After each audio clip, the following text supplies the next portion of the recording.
আজকে পৃথিবীতে আমেরিকার মতো দেশকে ঘরে হাঁটিয়ে দিয়েছে এই চীনারা।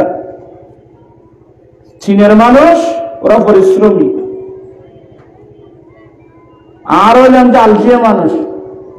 চীনেও ওইখানে মাথা মানুষ ওখানে চীনারা পরিশ্রমী।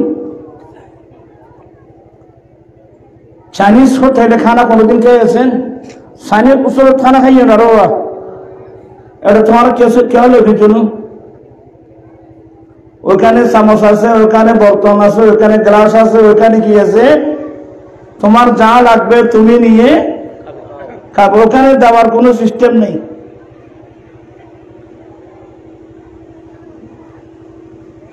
যারা চাইনিজ এরা পরিশ্রমী।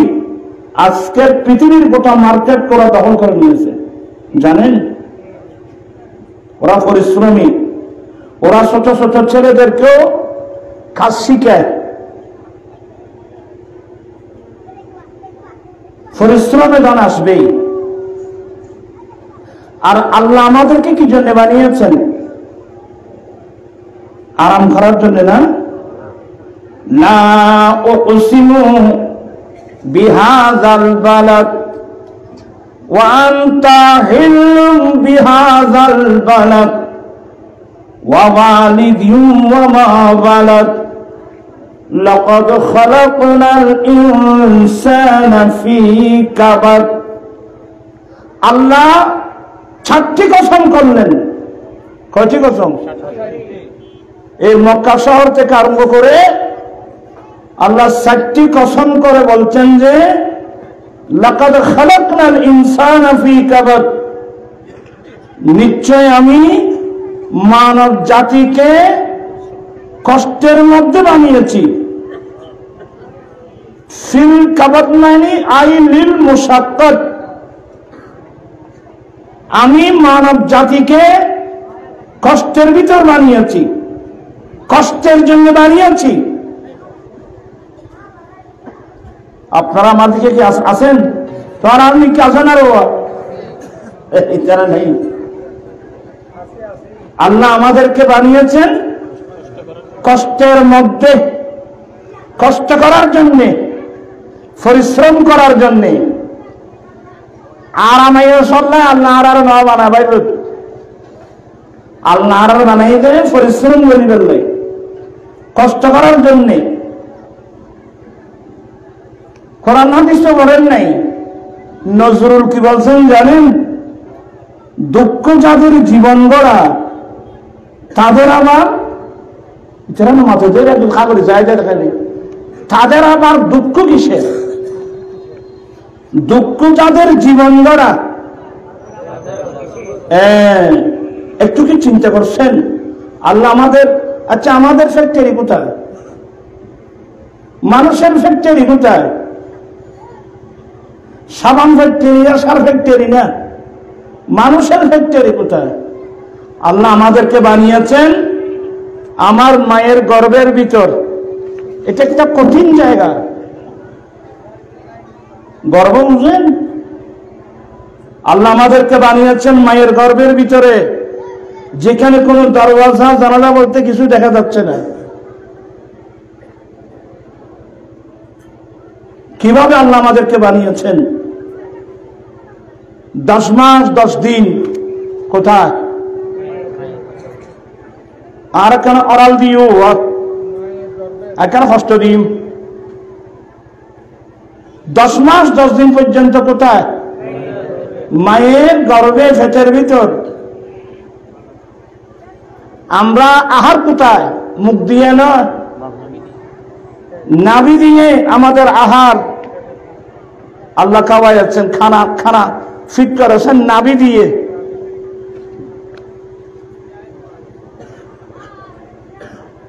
এই 10 মাস 10 দিন মায়ের গর্ভে থাকতে মায়ের উপর কিছু কষ্ট গিয়েছে। এটা ফেঁস খাই দি কি বইতারা নিবা? আর ভাই তারা দুবাই শহরে তো নাইছি প্লেনের ভিতরে করে। আবার তখন বিপদ মুসিবত যত গিয়ে কিন্তু প্লেনের উদ্যোগেই বুঝিয়া না। আয় তো ফেলে নির্মূতুর খবর নাই জি ইও আমি মা বাবার উভয়ের মিলনের মাধ্যমে আমার বানানোর কার্যকলাপ যখন মায়ের গর্ভে যত বড় মুসিবত ছিল সবগুলো মায়ের উপর চলে গেছে। জানেন আপনার মতো আমার মতো মা আমরা দুনিয়াতে আসতে কত মাস জীবিত কবরস্থানে চলে গেছে।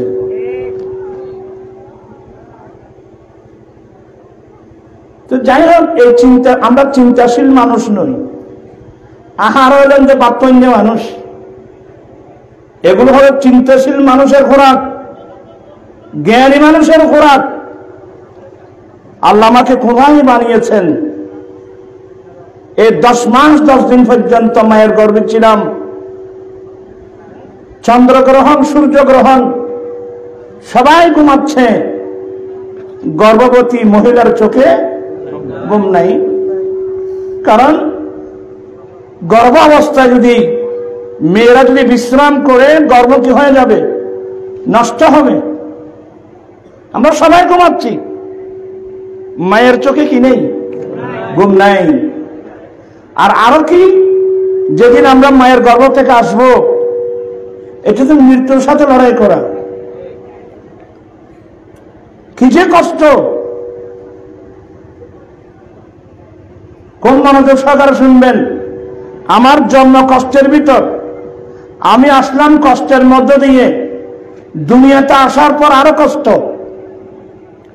একটু ঠান্ডা মাথায় শুনবেন। ওই গরুর তো বাচ্চা বলছি তো আছে না নাই, ওছাড়া মাথিয়া গরু চলে বাচ্চা না দেয় না, এ গরুর বাচ্চা বলছি দেবে 2 ঘন্টার ভিতর বাচ্চা দূরের, 2 ঘন্টার মধ্যে 3 ঘন্টার মধ্যে বাচ্চাটা কি দৌড়তেছে। কিন্তু আর যারা মার্কেটের তো আসছি 2 বছর গেছে শুধু, হ্যাঁ কি মায়নি। মানুষের কাজ হলো খুব ধীরে ধীরে ধীরে ধীরে, পশু পাখির কাজ হলো খুব তাড়াতাড়ি। 2 বছর আমার উঠা বসা করতে 2 বছর চলে গেল। এরপরে শুরু হয়ে গেল সংগ্রাম, শিক্ষার সংগ্রাম। শিক্ষার জীবন এক কঠিন, শিক্ষকতার জীবন আরেক কঠিন, ব্যবসায়িক জীবন আরেক কঠিন, কাজের জীবন আরেক কঠিন, অনেক কঠিন কাজ। সাকারাত আরো কঠিন, কবর হাসর আরো কঠিন, কবর মারাত্মক আরো কঠিন, কিয়ামতের ময়দান আরো কঠিন। এই সমস্ত কঠিন মাকাম অতিক্রম করে আমার নবীর দেওয়া রাস্তা দিয়ে চলে যদি ঈমান নিয়ে যদি আমি দুনিয়া থেকে যেতে পারি এবং কিয়ামতের মাঠে যদি জীবনের হিসাব যদি ঠিক মতো দিতে পারি, এক নজর যখন জান্নাত দেখব, এত বছরের কঠিন জিনিস এক মুহূর্তের মধ্যে আমরা বলে যাব। তবে এটা আমরা কঠিন জিনিস। আমি খুব বিনয়ের সাথে বলবো, আপনারা আসছেন, এই অল্প আলোচনা করার চেষ্টা করব। দোয়া করবেন, আল্লাহুম্মা ইন্নী আউযু বিকা মিনাল কাসাল। আয় আল্লাহ, আমি তোমার কাছে অলসতা থেকে কি চাচ্ছি? আল্লাহ তো আলসিতুল ফানা চাই। তা আলসিতুল ফানা চাইবার আগে এটা খামারও কিছু আছে। আলসি নয় যে খামি গরম নগরিব ওই জন্য মাতে মানতে মাতে এই কি 1 নম্বরের যে খানা, খানারে কন্ট্রোল গরম করিব। ইয়ে তো আর তোমার খানা খাইতেন বসিনি এনে যতক্ষণ পর্যন্ত থোড়া পর্যন্ত নই ই মাথে নিচে না মানুষ এখন, হ্যাঁ এত পর্যন্ত গ্রহণ করিব। আল্লাহর নবী বলেন, হে আমার উম্মত, মুসলমানরা খানা খায় 1 আপ দিয়ে, আর কাফেররা খানা খায় 7 আপ দিয়ে। মুসলমান খানা খায় 1 আপ দিয়ে, কাফেররা খানা খায় 7 আট দিয়ে, আপনার আতরিয়ারি। এই হাদিসের শানে ওরূপ কি? যেহেতু সময় কম, আমি বেশিক্ষণ দেরি করব না। আমার নবীর দরবারে একজন ইহুদি মেহমান হলো। ও ভাই রাহো আয় আর মিকে গেই। একজন ইহুদি নবীর দরবারে কি হলো? আমাদের দেশে ওয়ারাদের মেহমান নয় না, মেহমান হলো। মেহমানদারি করা এটা আমার রাসূলের একটা বড় সুন্নত। আমার নবীর সুন্নতের মধ্যে একটা বড় সুন্নত কি করা? মেহমানদেরকে মেহমানদারি করা। আমার নবীর দরবারে একজন ইহুদি মেহমান, হিন্দু হোক, বৌদ্ধ হোক, খ্রিস্টান হোক, জুম্মা হোক, চাকমা হোক, মেহমান মেহমান, মেহমানদেরকে মেহমানদারি করতে হবে। অসংখ্য বিধর্মী কলমা পড়ে মুসলমান হয়েছে আমার নবীর দরবারের মেহমানদারি দেখে। আর তো মেহমানদারি অন্য ভাবে খারাপ দিন। তো একজন ইহুদি মেহমান হলো, তো আমার নবীর দরবারের এগুলো দায়িত্ব ছিল হযরতে সাইয়েদনা বেলাল রাদিয়াল্লাহু তাআলা আনহু। বেলাল বলেন, ইয়া রাসূলুল্লাহ, একজন ইহুদি মেহমান হলো রাতের বেলা, তো ওনাকে কি দেব, খাবার কি দেব? আমার নবী বলেন, তাকে ছাগলের দুধ দাও। এই তো আরকান মশলা খেয়াল রাখবে। আমার নবী বলেন, মুমিন কাকে বলে? মুমিন বলে যে জিনিসটা তার প্রিয়, অপরকে দেওয়ার সময় ওই জিনিসটা দিতে হবে। কথা না বুঝে বললাম, আমি গরু গোস্ত খাওয়ানো বেশি ভালোবাসি। এটা গরু গোস্ত খাওয়ার ফল আছে কত? আর যদি গরুর মাংস খান বেশি ভালোবাসেন, আরেকজনের দিলের সময় ফইলে ধ্যান করিব, তো তুমি মুমিন। ইয়াই গরম দি ভাত খাই দিব, হলে চুই মাছ দি, গরু গোস্ত দি, দান খাইতে মানুষ আনিয়ে দি, বাদ দিয়ে দি, খঞ্চুর মুখ দি, ইন্ডিয়া কোন আসরে মারত বাজিব। আগে ইসলাম ধর্মে আত্মবোধন করিব, আত্মবোধন করিব। বদরের যুদ্ধ, ওরা কি মন কষ্ট আনতে নাকি মান্নার আইনের সিঁড়েগুলির মতো কিছু কথাবার্তা করি। বদরের যুদ্ধ 70 জন যুদ্ধবন্দী। কয়জন? 70 জন যুদ্ধবন্দী। আজকাল যুদ্ধবন্দীর সাথে আমরা কি আচরণ করব এই মশলাগুলো জানি। আসামির হাত গড়ালে যে হাকিমের আদালতত, হাকিমের আদালতত পৌঁছার আগে আগেই তারা মারিয়ে আধা ঘর নেবা নেবে।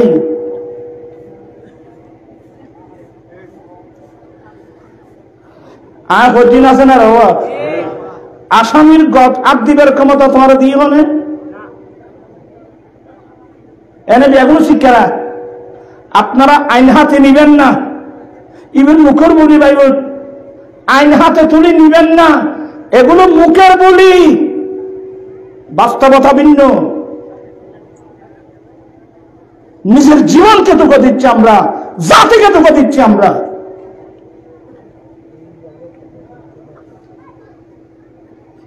এই দেখেন নবী কি বলছেন, এ আমার সাহাবা, এই যুদ্ধবন্দী 70 জন, এদের বিচার এখনো করা হয়নি।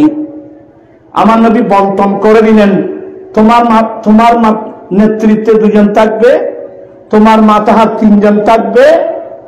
তো নবী কি নির্দেশ কি দিলেন, এ আমার সাহাবায়ে কেরাম, তোমরা নিজেরাই যা খাবে, যুদ্ধবন্দীদেরকে তা খাওয়াবে। আল্লাহু আকবার। উম্মত তোমরা নিজেরাই যা খাবে, যুদ্ধবন্দীদেরকে তা খাওয়াবে। তোমরা নিজেরাই যেটা পড়বে, যুদ্ধবন্দীদেরকে তা পড়াবে। আল্লাহু আকবার। এই শিক্ষানীতি আমাদের মধ্যে আছে? ইনতারি তাজে আরে হুজুর সারা লাঠি লাগাইতেন। আমার জীবন মরণ সাজাবো মাদানি রঙে, আমার জীবন মরণ কি গরমে কেন নরম জীবন লাগবে এখন এই কিনি কষ্ট দিন বা আর আসতেন না। আমার জীবন মরণ মাদানি রঙে, আমার জীবন মরণ মাদানি রঙ, সেই রঙে রঙে না হলে আল্লাহ রাসূল থাকবে আমার সঙ্গে। আমার জীবন মরণ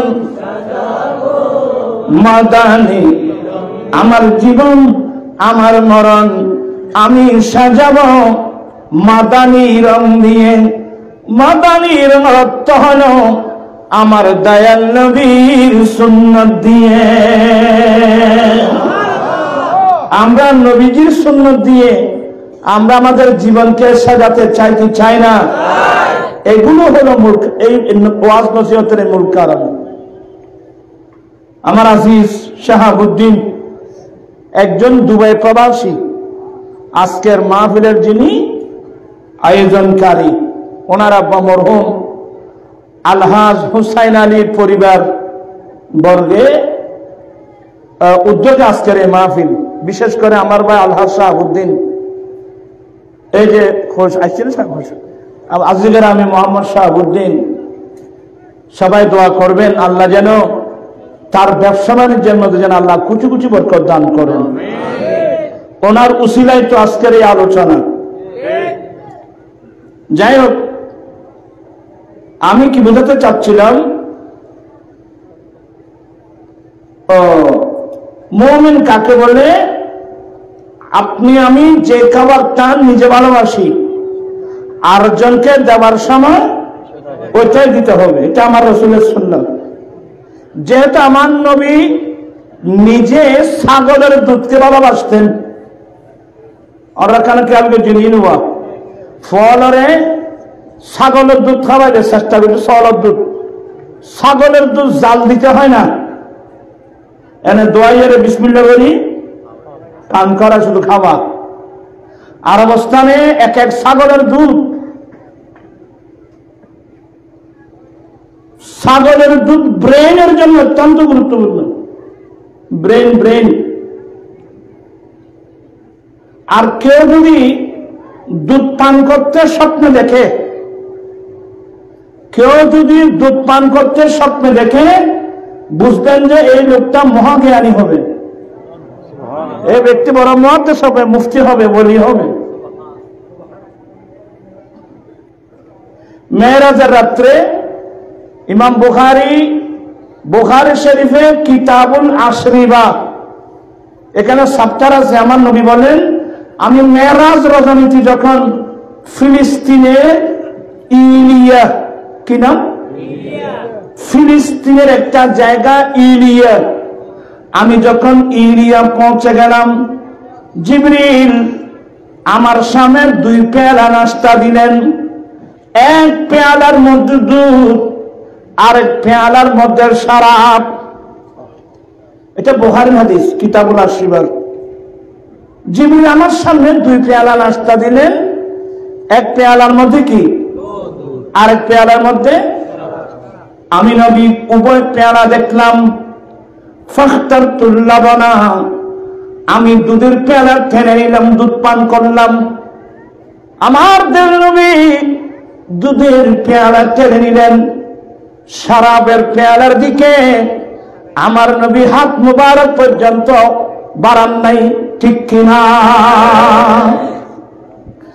আর দেখেন নাই দুধ খাচ্ছে না মুখ খাচ্ছে, এসে না মাথায় আরো জোরখানা কি খাচ্ছে? মুদমাইনি ওই বেরি বাংলা না, মাদক, শরাব, মদ, ফেন্সিডিল, ইয়াবা, বাবা, পরে কেউ মুশকিল তিন নাই আল্লাহ লাগে ব্যাখ্যা আছে।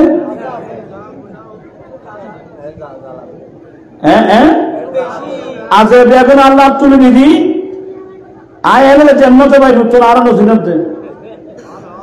আজ থেকে মৃত্যুর আগ পর্যন্ত আমরা মাদক পয়সা দিয়ে ব্যবহার করা দূরের কথা, কেউ মুফত দিলে আমরা মাদক ব্যবহার করব না। এমন নবীর প্রেমিক আজকের মাহফিলে আছে? কারা কারা হাত উঠায় দেখাতে হবে। নারায়ে তাকবীর, নারায়ে রিসালাত, নারায়ে গাউসিয়াত। আয় আল্লাহ, গভীর মুশকিলের জমিনে অনেকবার হাত উঠাই ওয়াদা দিয়েছে, এরা মাদকের পাশে নাই, এরা মাদক সেবন করবে না। আল্লাহ প্রত্যেক ভাইয়ের ওয়াদা তুমি কবুল করে না। ওরা ভয় বসে চলে ভাল লাগে।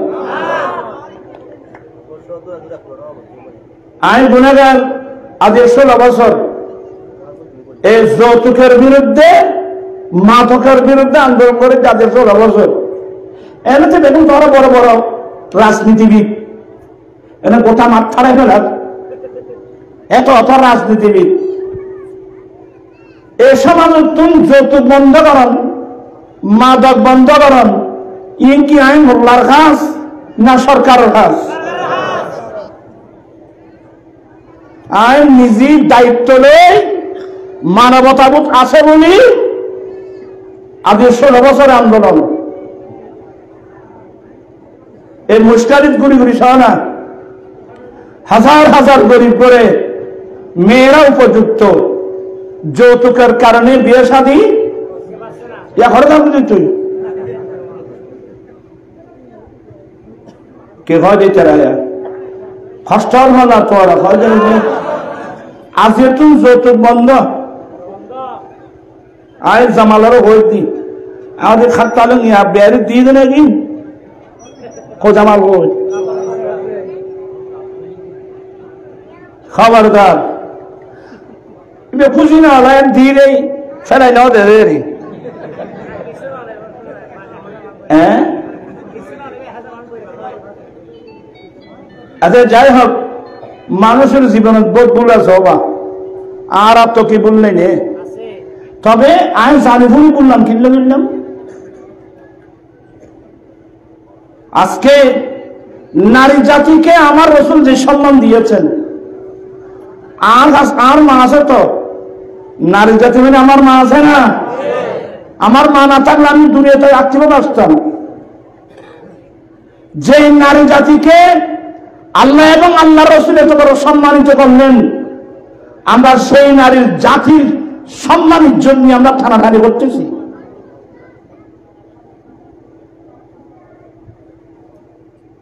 আমি ছেলেদেরকে বলবো, আমরা দুনিয়াতে আছি কয়দিন বাবা, আমরা যা করব নবীর সুন্নাত মোতাবেক করব, করার চেষ্টা করব। আমি যৌতুক দেব না, আমি যৌতুক নেব না, যৌতুক দিলেও আমি নেব না, এটা আমার আত্মমর্যাদা। বিজ্ঞানীতি পরিহার করুন, আত্মমর্যাদা প্রতিষ্ঠা করুন।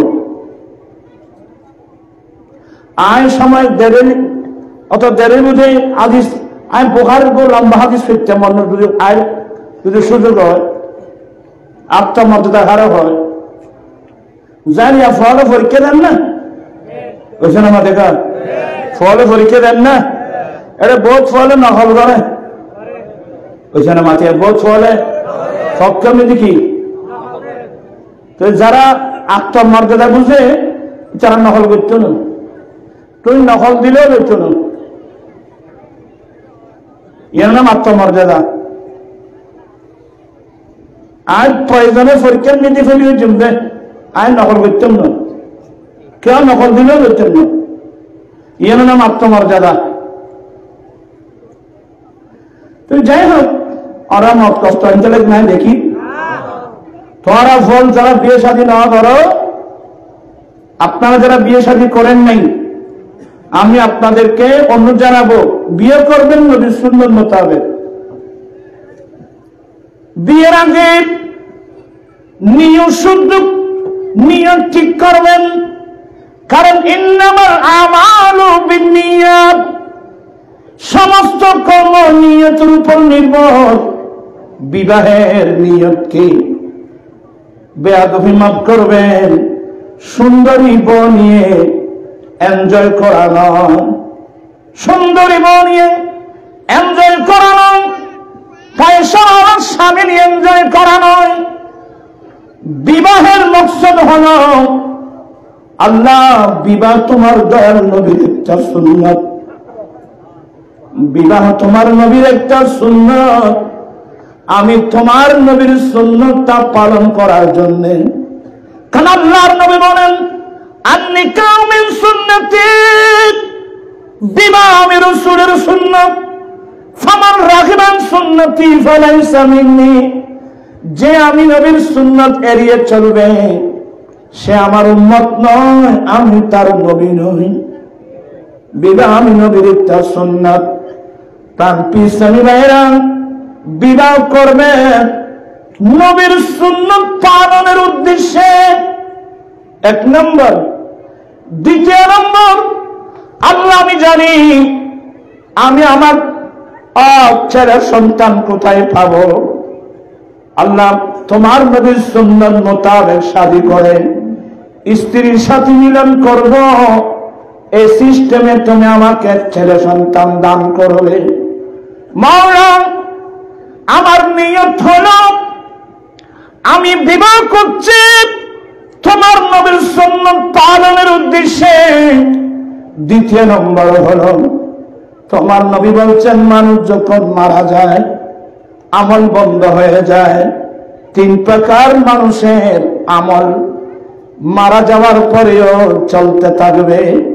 তোর মধ্যে আও ওয়ালাদিন সালেহিন ইয়াদউ লাহু, যে মানুষ মারা গেল যাওয়ার সময় একজন নেককার ছেলে সন্তান রেখে গেল, ওই সন্তান 5 ওয়াক্ত নামাজ ঠিকভাবে আদায় করে সবসময় আল্লাহর কাছে দোয়া করে, আল্লাহুম্মা রাব্বিরহামহুমা কামা রাব্বায়ানি সগীরা।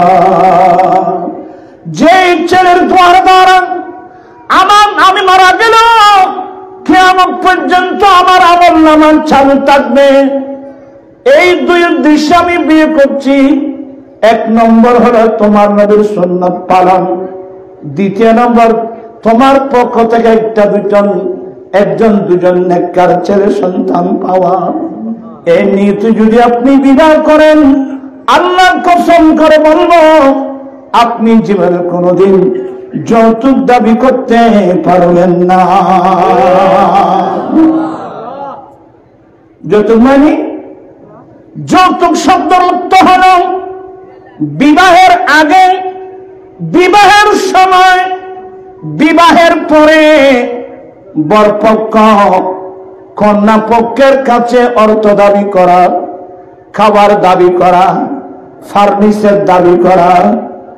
ও মা গর্জিন বুঝু তাই না মা খন দাবি করল যে বরপক্ষ খার খাছে, মায়ে হওয়ার বক্ষ খাছে, আর 2 লাখ টাকা জম করে বউয়া ফুল ফার্নিচার ফুল যখন মাথে নিতে হবে।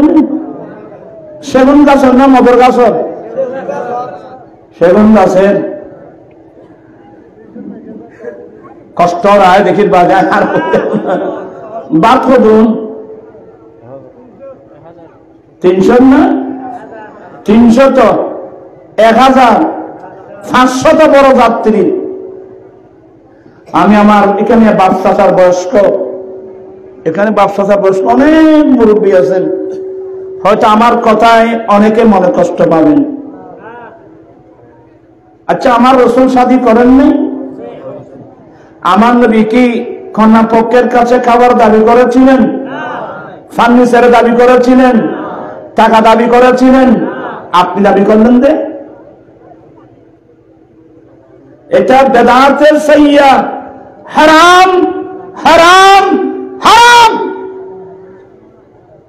এই সিস্টেমের কারণে আজকে হাজার হাজার গরিব করে মেয়েরা উপযুক্ত, এদের বিয়ে শাদী হচ্ছে না। কত মেয়ে স্বামীর ঘরে গিয়ে লাঞ্ছনা শিকার হচ্ছে।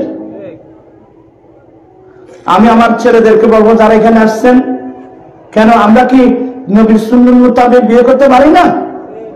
তোরা পারবি না রে বল, ক্ষণ ক্ষণ করবি আর তুলি আল্লাহ ওয়াদা করছে সাই আয় সাই আয় এনে দেখেন না ভাই গঙ্গল তো নাতিয়েন 1 2 3 বহুত উচ্চুয়া নারায়ণ তাকবীর নারায়ণ রিসালাত। অনেক ছেলেরা হাত উঠায় ওয়াদা দিয়েছে ওরা যত সারা শাদী করবে আল্লাহ তুমি তাদের ওয়াদা কবুল করে না। বাজু মন কষ্টের ভালো রায় দিত আয় আসি আয় যত ন মরি তখন আসিব। এই দেশে যদি যৌতুক কথা রাখতেন না, যৌতুক আরেকটা বড় লজ্জাকর বিষয় কি জানেন? প্রায় শিক্ষিত মানুষ আমরা আল্লাহর দয়ায় চট্টগ্রামের মানুষ। আপনারা যারা ইতিহাস জানেন, মোগল আমল থেকে এই চট্টগ্রামের নাম ইসলামাবাদ। মোগল আমল থেকে এই চট্টগ্রামের নাম কি? ইসলামাবাদ।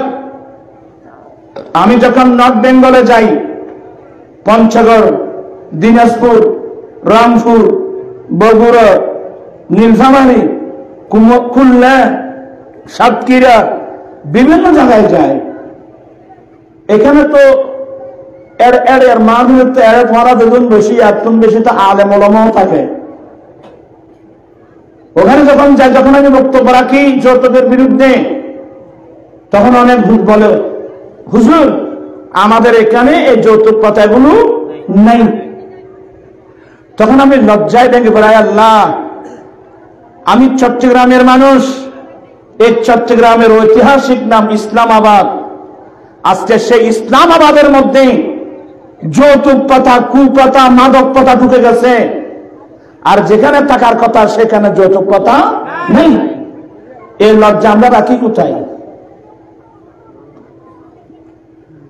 যারা ইয়াং জেনারেশন, আমরা এখন বয়স্ক মানুষ, আমাদের গতি এখন কবরস্থানের দিকে। তোমরা যারা ইয়ং যুবক আছো, আগামীতে রাষ্ট্র চালানোর দায়িত্ব তোমাদের দায়িত্ব, তোমাদের মাথার উপর আসতেছে। এই মনে এগুলো ঠিক করে নেন। এগুলো একটা সহজ জিনিস মনে করিয়েন না। আল্লাহ সবাইকে আমার নবীর সুন্নাত মোতাবেক চলান। আল্লাহ সবাইকে তৌফিক দান করুন। মত কষ্ট না তারা ভিতরে ভিতরে গোসল মুড়ে আরো নতুন কিছু হয়েছে। এই নুরিউজুর আয়েরা খানা মারা গেল কি?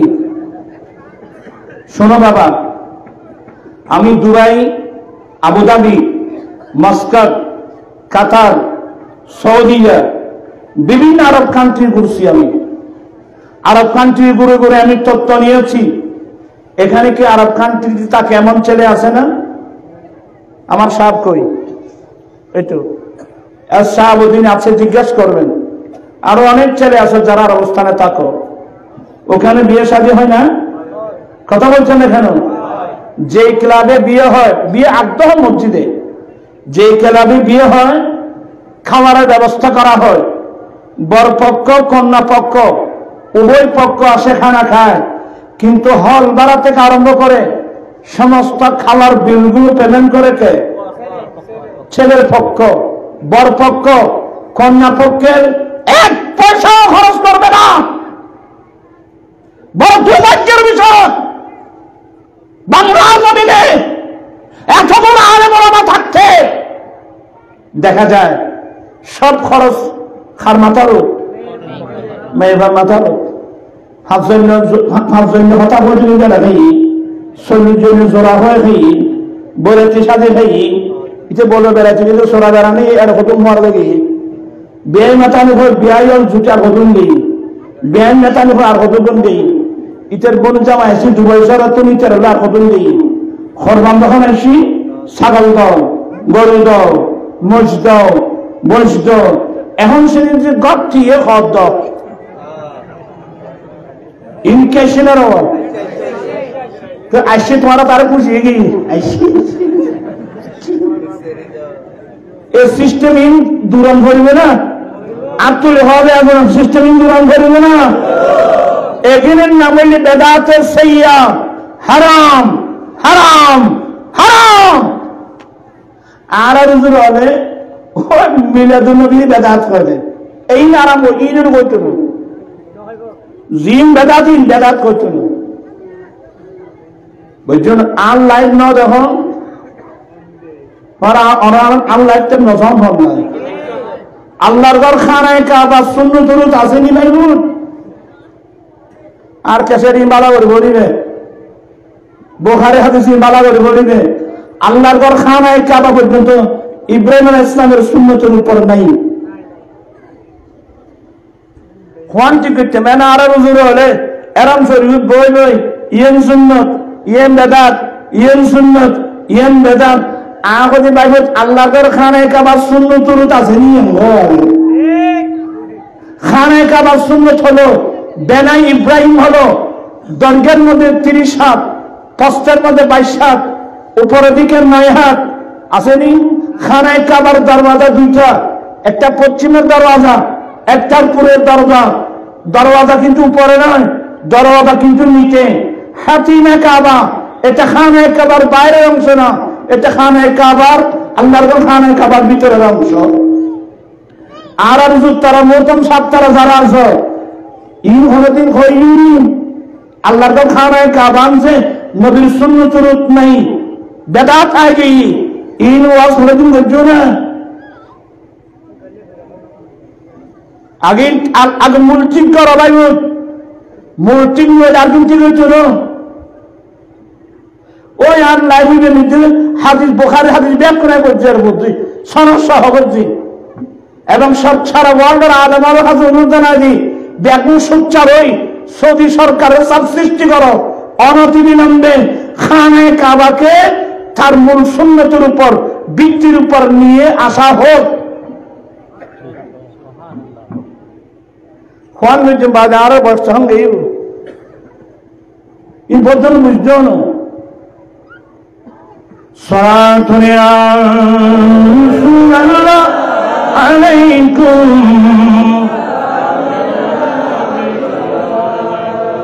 আচ্ছা আর হস্টেল জন্য বা আর মূলবৃত্তি চলে আলে ভালো হইব। বলতে চেয়েছিলাম মোমেন কাকে বলে, যে জিনিসটা নিজের পছন্দ আরেকজন এটা আরেকজনের জন্য কি করতে হবে। আমি আর এদিক সেদিক আপনাদের কি নিব না, অনলাইন কষ্ট করা দেখত। বলতে চেয়েছিলাম হযরত বিলালকে বলেন, এ বেলাল ছাগলের দুধ দাও। আর কথা কিন্তু এই বুঝে পাইব তোমার আর কথা লাইন হওয়ার মারা না, তাই ওয়াজ বুঝতে না। বেলাল ছাগলের দুধ দাও কেন? কারণ আমার রাসূল নিজে ছাগলের দুধ ভালোবাসেন। এ বেলাল ছাগলের দুধ দাও। ছাগলের দুধ দিলেন, এটা বাংলাদেশের ছাগল না, মক্কা মদিনা শরীফের ছাগল। মক্কা শরীফ মদিনা শরীফের ছাগল ওলান কত করতে নি এত ওলান এবার খত দিয়ে রে ফিরিলে বাঁধি কাম করে খনন ক্ষেত্রের কিছু নাই। এই ফাত্তরের জমিন এই ছাগলের ওলানের ভিতরে আল্লাহ থেকে কিন বরকত কেনে দেয়। আর এটা আছে নাই যে দুর্বল বড় দুধের জন্য ছাগলের দুধ তাইবে করতেন বেয়াদিন দেখছো। আর হইলে ধরা বসে ছাগলের দুধ গরুর দুধ ন। আর তেল মাইয়ে আছে নিজের উপরে দুধ খাওয়ার বেলায় দুধ নাই, রেড কো খাবন করে এগুলি মূল খালন করে এক অবস্থা কিন্তু আর নাই। আমার ভাইয়েরা ছাগলের দুধ দিলেন, আরব স্থানের ছাগল প্রায় 27 কেজি হবে। এহুদিত দি মাত্র গড় করে ফেমিলি আর এখনো ফ্যাট না বাইল এই কি আল্লাহ হচ্ছে রে কিবা নেই গড় করে ফেমিলি। তো বেলাল বলছে ভাই আর লাগবে, বলে থাকলে ভালো। এই যুগের দুধে টাকা না খায় থাকলে ভালো, কিন্তু ইসলাম ধর্ম এত সুন্দর আপনি তাকে কিছু বলতে পারবেন না। থাকলে যখন বাবা বলছে আর এক ছাগলের দুধ দিলেন, দ্বিমাত্রের গড় করে ফেলে বেলাল বলেন ভাই আল্লাহ লাগবে, বলে থাকলে ভালো। এইভাবে এক ছাগল নয়, দুই ছাগল নয়, 7 ছাগলের দুধ পান করেছে। ফসল 7 ছাগলের দুধ পান করেছে। আচ্ছা এতিম দুধ যদি খাই যায় ফেরিবে কি লেজের বই চারি বুঝে না, খাইলাম যাইলাম বললাম ফের ফের এখন আর এখন এবার গাইন কেন ভাই বলে তোমার ফেরিবে। ইহুদি ওই 7 ছাগলের দুধ পান করে গবেষণা শুরু করলো। আমার এই বয়সে, আমার এই জীবনে অনেক রাজা মহারাজার দরবারে গিয়েছি, যে মেহমানদারি নবী মুহাম্মদ ইসলামের দরবারে দেখলাম, এই মেহমানদারি আমি পৃথিবীর কোথাও দেখি না। আপনারা ছেলের খুব মনোযোগ। বলে ওই ইহুদি শুয়ে শুয়ে বলতেছেন, আমি এই বয়সে অনেক রাজা মহারাজার দরবারে গিয়েছি, যে মেহমানদারি আমি আমার নবীর এই মুহাম্মদ ইসলামের দরবারে দেখেছি, এই মেহমানদারি আমি পৃথিবীর কোথাও দেখি নাই। তো সে সিদ্ধান্ত নিয়ে ফেলছে নিশ্চয় এটা সত্যিকারের ধর্ম, এটাই ভালোবাসার ধর্ম, এটা মহব্বতের সত্যিকার ধর্ম। সকাল হতে না হতে সে কলমা পড়ে মুসলমান হয়ে গেছে। শুধু মেহমানদারি ইতনা কঠিন মশলা হয়ে গেলেন। মেহমানদারি, উত্তম মেহমানদারি একদিন এক রাত। ওরা জুরের পাল্লা রো ইয়া সাজা তারা কত নিয়ে জুরের দে আই হিন্দু বাঙালি আর সারা সারা এরকম দণ্ডু। উত্তম মেহমানদারি দেখুন মাথে বেগুনিয়া, উত্তম মেহমানদারি একদিন এক রাত, বেশির মধ্যে 3 দিন। একজন সাহাবা প্রশ্ন, নবী গো 3 দিনের চেয়ে বেশি থাকতে পারবো না? আমার নবী বলেন, সাহাবা তোমার আত্মীয় তোমার জন্য লজ্জা পাক, এটা তুমি পছন্দ করো? বলে না ইয়া রাসূলুল্লাহ।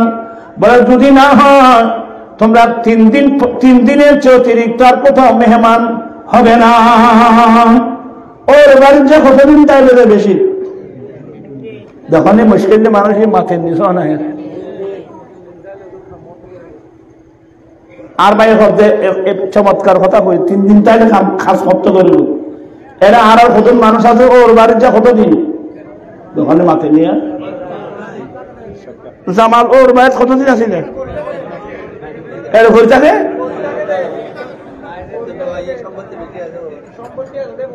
ও সম্পত্তি আছে ভরে থাকে না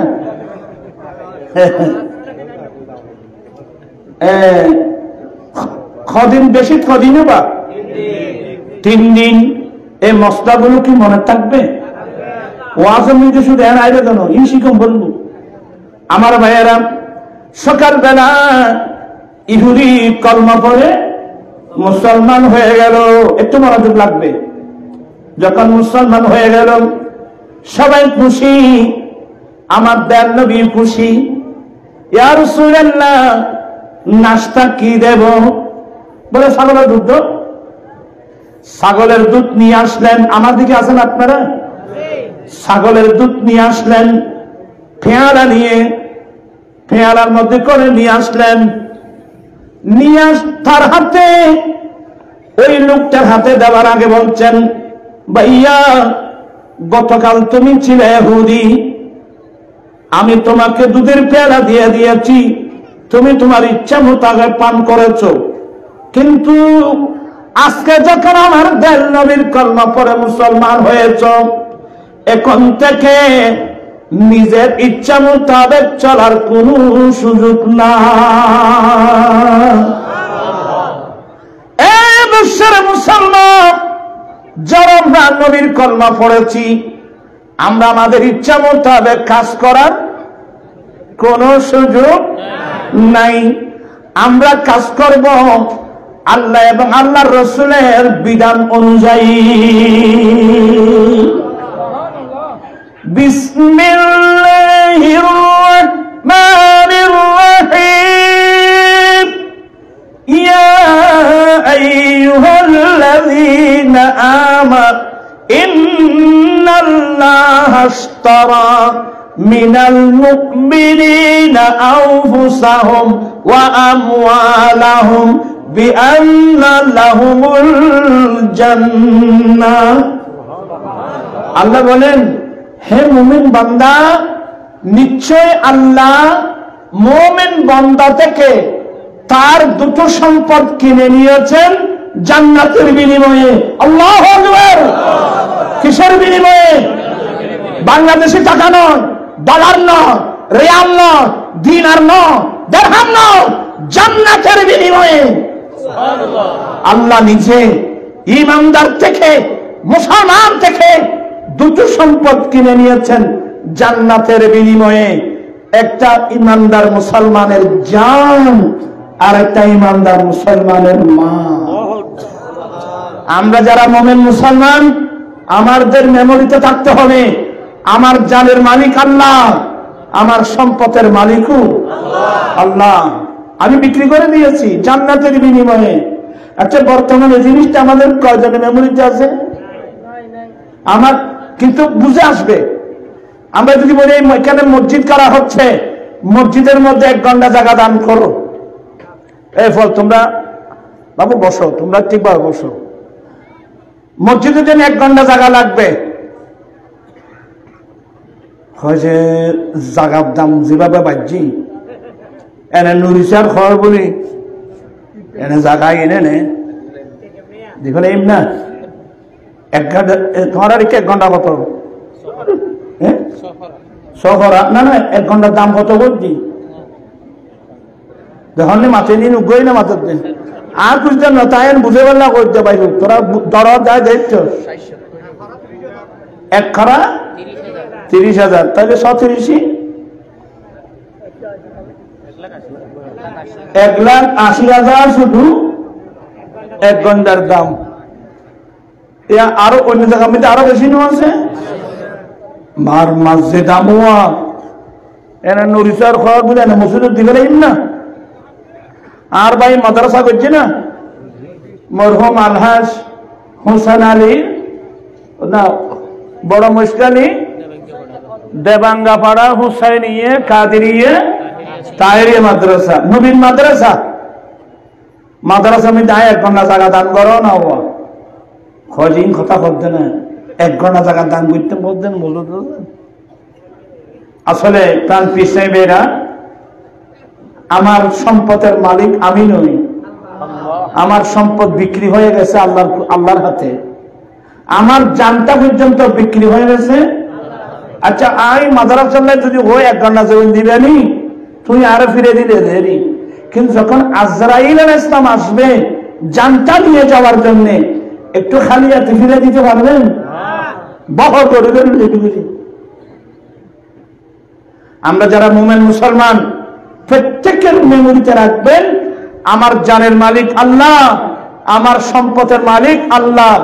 বিদায় আমরা ব্যক্তিগত জীবন, পারিবারিক জীবন, সমাজ জীবন, রাষ্ট্রীয় জীবন, সমাজনীতি, অর্থনীতি, রাষ্ট্রনীতি, রাজনীতি, বাণিজ্য নীতি, পররাষ্ট্রনীতি, জন্মলগ্ন থেকে মৃত্যুকাল পর্যন্ত কোন ক্ষেত্রে কোরআন সুন্নাহর বাইরে চলার কোন সুযোগ মুসলমানের জন্য নাই। কোন সাহস আল্লাহর কারণ বাদ দিয়ে রে যাত্রা জন্য মনে হলে বড় হচ্ছে। বিসমিল্লাহির রহমানির রহিম ইয়া আইয়ুহাল্লাযীনা আমানু লা তুকদ্দিমু বাইনা ইয়াদাইল্লাহি ওয়া রাসূলিহি ওয়াত্তাকুল্লাহা ইন্নাল্লাহা সামিউন আলীম।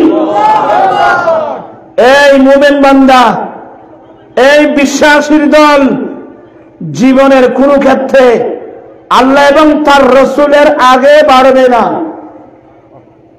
হে বিশ্বাসীর দল, হে মুমিন বান্দা, জীবনের কোন ক্ষেত্রে আল্লাহ এবং আল্লাহ রসুলের আগে বাড়বে আল্লাহ আল্লাহ রসুলের আগে নসল তাহলে আর মুরব্বী হইতে আগে গেলি দেখেন মানুষ যে প্যান্ডা মাথা দেবো কথাই লিখে তো নাই না আগে গেলি পিছিয়ে গেলি উমা এটারা তো জানাতে দেখি আগে গেলি বাগে খায় মুরব্বীদের কথা এটা কোরআন সুন্নাহ আগে গেলে বাগে খায় এর তোর ফেললেই তো খার আগে গেলে বাগে খায় মস্তায় মুজন মরিব যারা আল্লাহ আল্লাহ রসুলের আগে চলবে এদেরকে জাহান্নামের বাগে খাবে আর যারা আল্লাহ আল্লাহ রসুলের পিছনে চলবে ওরা স্বর্ণ না ওরা ওলি হবে গৌস হবে কুতুব হবে আব্দাল হবে আরে খোদার খোদায় আপনার নির্দেশে চলবে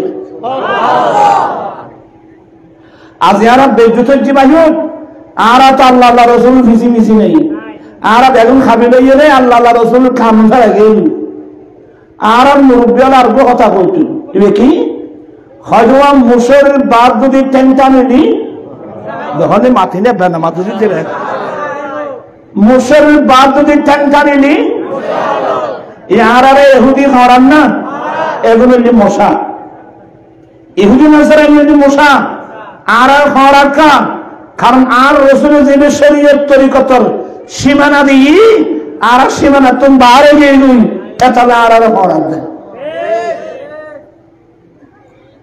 তাই আল্লাহ আল্লাহ রসুলের কানের মোতাবেক চলেন আমি একটা হাদিস প্রায় জায়গায় বলছি আপনারা বিরক্ত হচ্ছেন দেখতেছি আমি ফরাতে সুরত দেরু আই কে যে কোনো সম্বন্ধ হয় তো ইকের মানুষ সম্বন্ধে আপনার আইডিয়া কম জুরো ধরানো হবে এখন তোরা আবার বছর আরো আরো তুমি আরো বেড়াই বেড়া বেচুতে পাইব সাই নামাজের মতো দোকানে বইছে তোমরা আয় দোয়া করে দিন তোমারা বলার সাই নামাজের মতো বইছে পাইব এ মাশাআল্লাহ সাই কোন কোন বইতে পারবে তো জানোই ইনার রাসূলুস সুন্নাত আহা তোরা আর কেন হই সালাতু ইয়া রাসূলুল্লাহ আলাইকুম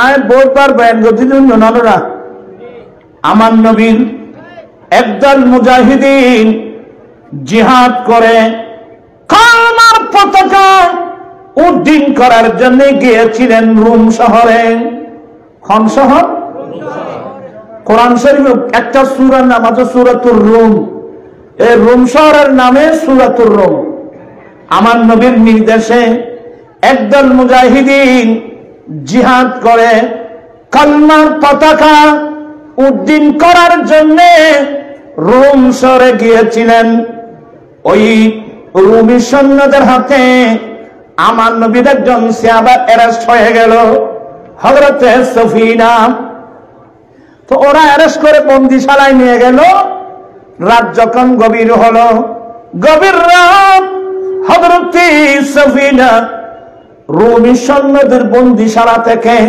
বেরিয়ে এসেছে উত্তর দক্ষিণ চিনছে না সঙ্গে কোন অস্ত্র নাই মুজাহিদ বাহিনীর সন্ধানে রাস্তা দিয়ে হাঁটতেছে হাঁটতে হাঁটতে হাঁটতে হাঁটতে সামনে যখন গেলেন এইদিকে পাহাড় দুই পাহাড়ের মধ্য দিয়ে গিরিপথ ধরে যখন যাচ্ছেন অনেক দিনের একটা ক্ষুধার্ত বাঘ হুঙ্কার ছেড়ে পাহাড় থেকে লাফ দিয়ে সফিনার সামনে দাঁড়িয়ে যায় আচ্ছা আর সামনে যদি আজকে জরত ফাল দিয়ে বাবু গতিয়ে আর অবস্থা করলে ওই যে চারা মাথা দিয়ে আমার ভাইয়েরা সফিনার সামনে যখন দাঁড়িয়ে গেল তো বাঘের একটা ধর্ম হলো বাঘ ফুলতেছে সফিনা চেহারার মধ্যে ভয়ের কোন চিহ্ন নাই আল্লাহু আকবার বলেন না দাঁড়িয়ে আছে বাঘ ফুলতে ফুলতে ফুলতে ফুলতে এমন পজিশনে আসলো সফিনা দেখলেন এক্ষুনি ওনার উপর আক্রমণ করবে এতক্ষণে সফিনা জবান খুলে বললেন কি, ইয়া আবাল হারিস আনা মাওলা রাসূলুল্লাহ সাল্লাল্লাহু আলাইহি ওয়াসাল্লাম, এ বাপ আমি দয়াল নবীর একজন গোলাম।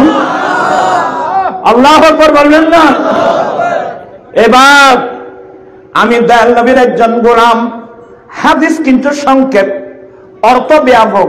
উনি বুঝাতে চাচ্ছেন, এই বাপ আমার বাড়ি মদিনা, আমরা জিহাদ করে কালমার পতাকা উড্ডীন করার জন্য এই রুম শহরে এসেছি। রুমের সৈন্যরা আমাকে অ্যারেস্ট করে নিয়ে গিয়েছিল। আমি রুমের সৈন্যদের বন্দিশালা থেকে পালিয়ে এসেছি আমার মুজাহিদ বাহিনীর সন্ধানে। এখন তুমি আমার গতিরোধ করেছ, এবার তুমি আমাকে খেতে চাইলে খেতে পারো। এ হচ্ছে হাদিসের মর্ম, কিন্তু হাদিস সংক্ষেপ। বলছেন, এ বোনের বাপ আমি দয়াল নবীর গোলাম। ও আমার ভাইরা, এটা মেশকাতের মধ্যে আছে হাদিসটা। নবীর গোলাম পরিচয় দেওয়ার সাথে সাথে বাপ লেজটা উপর দিকে নিচে করে ফেলল। নিচে করে সফিনার সামনে থেকে এসে পাশে এসে দাঁড়ালো। বস বসাতান, এভাবে মায়া দেখায় কি মায়ানি। এ সফিনা, অনেক দিনের ক্ষুধার্ত বাক, এসেছিলাম তোমাকে খেয়ে কি দিন নিবারণ করব। তুমি যখন নবীর গোলাম পরিচয় দিয়েছ, এখন আমি বাগের দায়িত্ব হলো নিরাপদে তোমাকে মুজাহিদের তাঁবুর মধ্যে পৌঁছে দেওয়া। বন জঙ্গল বাঘ হরিণে চিনিল দয়াল নবীকে। বন জঙ্গল বাঘ হরিণে চিনিল দয়াল হরে মান ভয় চিনিলি না রে, দুঃখ রইল মনেতে। আল্লাহ হুম্মা সাইয়্যিদিনা নবিয়িনা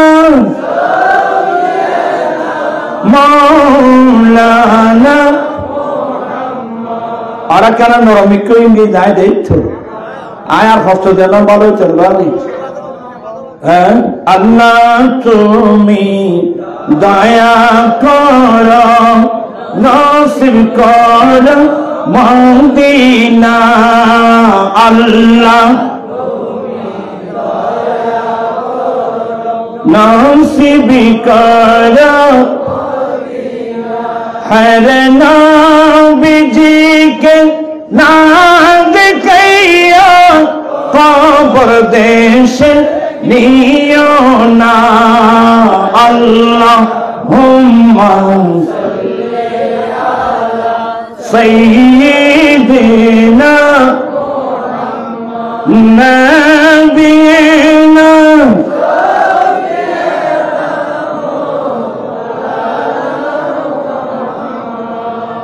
জোরে জোরে তোমার কষ্ট হলো বাজে আই না।